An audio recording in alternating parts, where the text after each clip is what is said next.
അപ്പം നമ്മൾ മാറ്റി ഇറങ്ങിയിട്ട് ബാക്കി കാണണ്ടേ എങ്ങോട്ടാ പോയതെന്ന്. പോകുമ്പോഴേ ഞങ്ങൾക്ക് കൺഫ്യൂഷനായിരുന്നു, തെക്കോട്ട് പോകണോ വടക്കോട്ട് പോകണോ.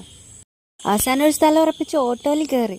എന്നിട്ടും അങ്ങോട്ടോ ഇങ്ങോട്ടോ എന്നുള്ളൊരു ശങ്ക ഇല്ലാതില്ല. അപ്പോഴാണ് എൻ്റെ കാഴ്ച അതിലേക്ക് ഉടക്കിയത്.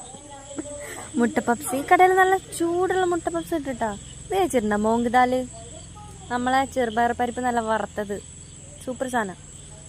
അങ്ങനെ മുട്ട പപ്സ് കയ്യിൽ കിട്ടിയപ്പോൾ മനസ്സിലായത് തണുത്തതാണ്. അപ്പം ഞാൻ എൻ്റെ ചോയ്സ് മാറ്റി, നല്ല സാൻഡ്വിച്ച് എടുത്തു, ചിക്കൻ സാൻഡ്വിച്ച്.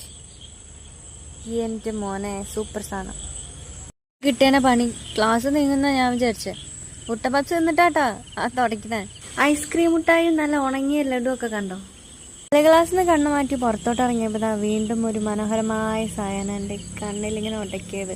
ഈ രണ്ട് മേഘങ്ങൾ അങ്ങോട്ടും ഇങ്ങോട്ടും വഴി മാറി നിൽക്കണുണ്ടോ. മേലെ നിറക്കോ ഇറങ്ങി വഴി കൊടുത്തോലെ. ഇനി ഞങ്ങൾ എറണാകുളം ബസ്സിൽ ചാടിക്കേറി. എൻ്റെ ദൈവമേ എന്തൊരു പോക്ക. ഇപ്പം ഇടിച്ചേനെ തല. നല്ല പാട്ടൊക്കെ ആയിരുന്നു കേട്ടോ. പിടിക്കാതിരുന്ന ഒറ്റ ബ്രേക്കിന് എടപ്പള്ളി എത്താം നമുക്ക്. നമ്മളിപ്പോ പറക്കും കുതിരയിലാണ് പോയിക്കൊണ്ടിരിക്കുന്നത്.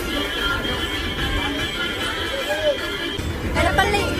ഈ ബസ് എമ്മാതിരി സ്പീഡിലാണ് പോണെന്ന് ഈ വീഡിയോ കണ്ടാൽ നിങ്ങൾക്ക് മനസ്സിലാവുമെന്ന് എനിക്കറിയില്ല.